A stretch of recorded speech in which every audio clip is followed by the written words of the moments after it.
nature, queries that can identify a pattern out of a whole bunch of activities, identify that something abnormal is going on. So that is where we have the security analytics platform, which is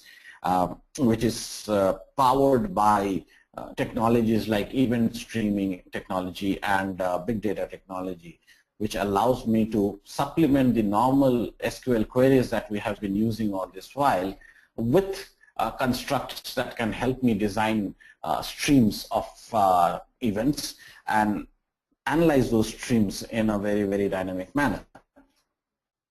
We also have built-in, we have provided capabilities of identifying the malware, the identification of custom malware as to they are doing certain things bad which they are not supposed to be doing. So we have introduced malware analytics capabilities both at the network layer as well as the endpoint layer to see if the incident that I picked up had a malware as one of the actors in there. So the analytics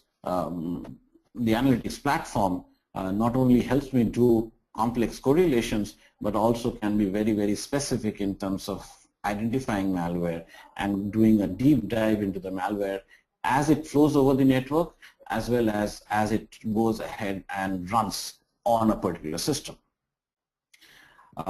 In terms of intelligence, not all of these are important. So what we do is, once we have the data that is collected from all the different sources across the world, we share that information. We share what we know in a real-time manner from other sources. Our own First Watch, which is a vulnerability assessment, vulnerability research center, where we assess based upon the data that we find out from all the different anti-Trojan and anti-phishing activities that we've been doing for years on. So that information is shared in the form of RSA First Watch, as well as the other toolkits that we have, which allows me to find out what is really important for me. So there are thousands and thousands of vulnerabilities that are identified. What Archer Vulnerability Management really helps me to do is zero down on those vulnerabilities that are applicable to my organization, and then focus the correlation around what is really applicable to me.